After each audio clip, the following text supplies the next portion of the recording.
Hi people, Murugan here again. In this video I'll be discussing sex magic. Yes, you've heard that right. I'll be discussing sex magic. The idea came to me when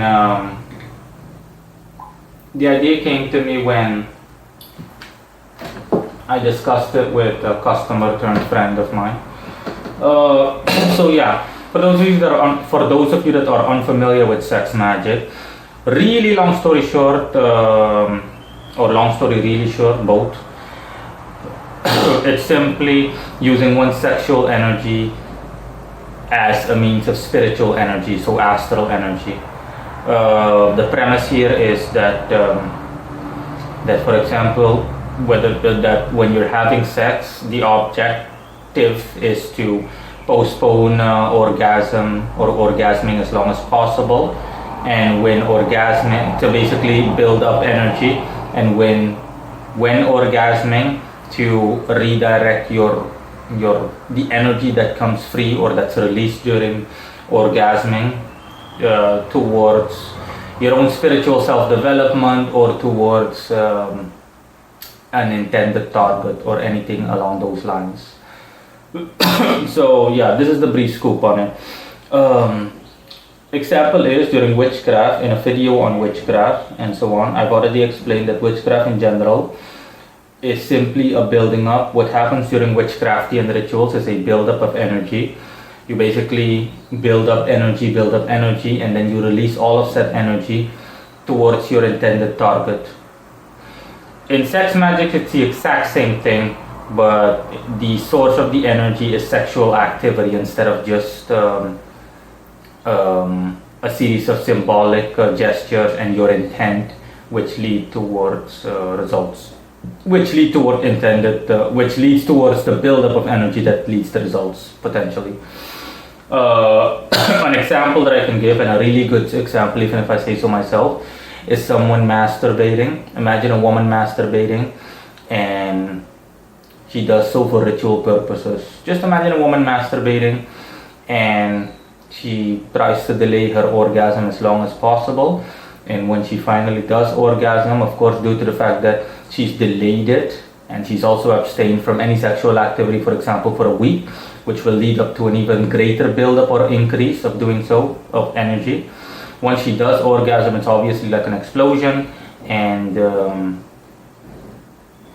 instead of just not doing anything with the energy, because not a lot of people know this, that there's also energy that is released alongside your orgasm. So it's not just a physical process, it's also an astral process, and energy is released, like I've mentioned, period. So when she does do so, instead of just not doing anything with the energy, usually when people masturbate, they do nothing with the energy because they only focus on the physical act itself. But someone that's aware of it knows that there's energy attached to it, or now you know if you haven't noticed before. And in the heat of the moment, a lot of people would have difficulty controlling themselves during sex. Doesn't matter whether it's masturbation or sex with other people or an orgy, whatever. Bottom line is that when she finally climaxes, and it's one hell of a climax, of course, for the aforementioned reasons, she focuses or redirects her energy. When orgasming, she actually focuses on an intended target or on a specific objective. For example, just imagine a woman that is trying to get a man in her life to have sex with her, and regardless of what she tries, he's unwilling to do so. And yeah, that would be pretty much a moment where magic would be the most practical, and she simply practices sex magic, you name it. We're talking about what I mentioned, okay? I also need to state that the chaos magic also has certain elements of sex magic. And like I said, that's just simply what she does. And with time, I mean, she, excuse me if I'm stammering. I don't know why I'm stammering. I want to say too many things at the same time, or too many things at once. Yeah, in any case, you'll get better with it. She'll become better with it over time. As the saying goes, practice makes perfect. The first time might be a bit wonky, it might be a bit wobbly, and might not be a success even, because for the reasons I mentioned, okay, people have difficulty controlling themselves when passion is afloat. Then people react impulsively. It's like when a man has sex with a woman, and in order to prevent her from becoming pregnant, he pulls out. He uses the pull-out technique. As a man, I can tell you how ridiculously that hard it is, because it requires you going against all of your natural impulses. When you're a man and you're having sex with a woman, your impulse is to thrust as deeply as possible, of course, and especially during ejaculation, during orgasming, which is accompanied by ejaculation. So, every fiber in your being is to hit hard and to hit as deeply as possible, so to speak. My metaphors make me laugh sometimes, my own metaphors. And until your objective is accomplished. It's simply a reference to man's biological and primitive side. That's how kids are conceived the best. But imagine every fiber in your being telling you to do so, and then you, when the moment comes, actually having to withdraw. It's pretty much the most annoying feeling in this world. I haven't done it, but I can only imagine how annoying it is. Just envisioning it is already so god-awful. But yeah, nevertheless, it can be done, and of course, practice makes perfect. And it's the same thing. When orgasming, instead of actually focusing on your orgasm, the physical aspect, you're focusing on the spiritual aspect. You're focusing on the buildup of energy, and when that energy is released, it's all about directing that energy towards that goal. So, converted into layman's terms, it's basically masturbating until you orgasm, and when you do so, focusing, instead of the whole sexual aspect, just ignore all of that and focus strictly on your intent. That is pretty much sex magic summed up. And yeah, looking at the mechanics, sex magic is it's no different than the other example I gave, witchcraft. So it is practical, but it really has to be for you. Not a lot of people, I have almost never come across someone that has an interest in sex magic. Either that or they kept it to themselves within occult circles. But bottom line is that not a lot of people, have great and tremendous interest and or proficiency in sex magic. Most likely because, off the top of my head, they want to keep sex, which is used for pleasurable purposes in general, the lustful aspect of it in any case. They want to keep that and something like the esoteric separate, which I understand completely because I share the same viewpoint. For me, magic is magic, the occult is the occult, and sex is something else entirely. Sex is just whoopee, it's just having fun, favorite pastime and whatnot. But I would not like to combine the two. I wouldn't like to combine the two. It's almost like making things harder for yourself based on the fact that there are other emotions involved, in this case passion and lust and so on involved. No. But again, like I said, it has to be something that's really up your alley and something that you specifically have a more than moderate interest in. So that's that, and now you guys know what sex magic is. And before I close off this video, I am going to also briefly discuss something else, which is abstaining from sex, whether it be in any form, is abstaining from all sexual activity, so pretty much going celibate. Does it have any spiritual benefits or occult or esoteric benefits, as well as neutral benefits? You'll find contradictory sources, I'm not gonna lie to you. I remember reading an article a good while ago, as well as seeing it referenced once or twice in pop media, that abstaining from sex is healthy to you, is healthy for you. Allegedly, guys have claimed, or people, doesn't matter, guys as well as women, they have claimed that, but primarily in the article I remember it was a man that gave the example, and he said he could function better because he stopped masturbating. He was used to masturbating once a day or something, and when he stopped, he started feeling focused and he had a lot more energy and he could get a lot more things done. And this has also been referenced in pop media sources, like I said. For example, there's an adult cartoon called Family Guy, and in it there's an episode where the protagonist's son, Peter's son, people that watch Family Guy are familiar with this. Peter's son actually stops masturbating because he's a compulsive masturbator, and he stops masturbating, and as a result he's a thunderhead. He's a complete loser and an imbecile. But after stopping with masturbating, he turns into this Rico suave figure, that's really refined and sophisticated, etc. But in in reality, no, it's conflicting, because on the opposite end, science says that masturbation is actually healthy for you, that it helps to release stress, etc., etc. And I'm going to tell you right now that the latter is more true than the former. Okay, masturbation is healthy. Sex in any way is as long as it's not done in excess, is healthy for you. So as long as you don't become compulsive or a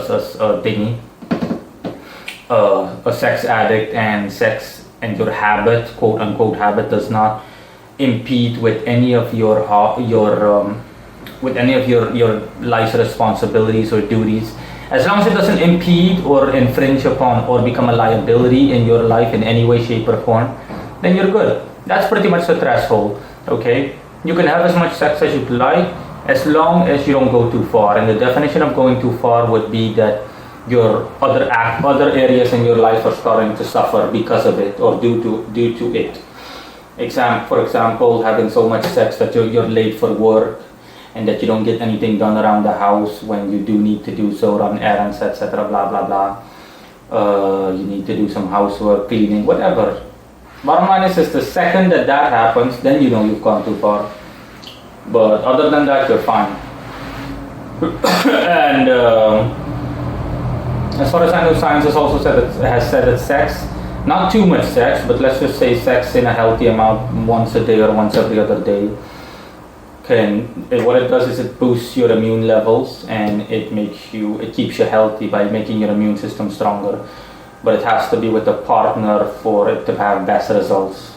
For example, doing it alone, masturbation, isn't nearly as effective as the former, as having sex with someone and so on. Doing it in excess, way too much, actually lowers your immune system a bit, as well as doing it with several people. But doing it with one person in the long term boosts your immune system. I don't know how accurate this is, but I can immediately conclude that it's accurate in general. So, I myself, believe it or not, I think in the beginning of last year, I actually looked into this on an own personal level. If abstaining from all sexual activity, so basically becoming celibate, if becoming celibate is whether it has any occult benefits, will it make me stronger, more proficient in practicing magic, etc., etc. I thought about it, and I tried it briefly for 2 weeks. I did some research on it. I cast divinatory readings and everything in detail. I went over everything, and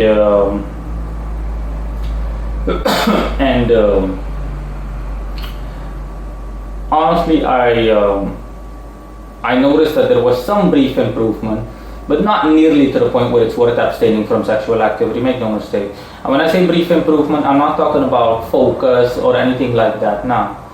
I'm talking about, for obvious reasons, you're less relaxed and you're more intense. You're more, you're not unwound, you're a bit tightly wound. You're more attentive, and you're more high-strung, and as a result, you are a bit more focused, but not in a direct way. Focus isn't a direct consequence or result of abstaining from sexual activity. So yeah, that's the conclusion I could draw. I said let me try it for 2 weeks, but in 2 weeks time I was like, nah, this is so not worth it. Abstaining from sexual activity, you'll only see a slight improvement in your life, but no, I wouldn't recommend it. And that's also how I'm going to close off this video. Okay, bottom line is that I would not recommend abstinence or becoming celibate. I wouldn't recommend it. Okay, it's for example, for occult reasons, like I said, from a neutral perspective as well as an occult perspective, I would not recommend being celibate, because the drawbacks outweigh the benefits. Okay, You're not going to be more focused. Of course, it depends on the individual too, but you're not going to be more focused in general or anything like that. There are no mention-worthy benefits to abstinence from sex, just plain up abstinence. No. That's it. There are no real benefits to it. There's literally nothing, no real benefits to it, and the drawbacks outweigh the benefits. I would simply recommend people to have a healthy sex life, okay? Because sex is necessary. It's only biological. It's normal to want to have sex, and it contributes to your overall mental as well as physical health factor. That much I can tell you. Okay, if you have sex on a regular basis in a healthy way, then you'll feel more relaxed, you'll feel focused, you'll feel at ease, you'll feel complete. But when you're abstinent, believe me, a lot of people that want to hide it try to hide it behind fake smiles and everything, but from the inside they're like a volcanic explosion, they're like a volcanic eruption. Okay, they're set to explode they're like a ticking time bomb. They can explode at any given moment, which you can imagine. You have no release. So all of that pent up energy, all of that pent up thingy can lead to frustration, and that will make the rest of life all the more difficult. So yeah, you'll be high strung in situations where you don't need to be difficult, but yet you're going to be difficult. It's like you're literally under a lot of pressure because you have no release, to put it that way. That's where the phrase comes, you need a man or something. Women like to say to each other, you need a man. The second they see that a woman is way too fucked up in the head, a woman is way too stressed or anything like that. It's simply a sexual reference, but it was meant as a joke. But it has bearing in terms of being practically applicable. It has merit, and that's why. That's it in any case. Bye, guys.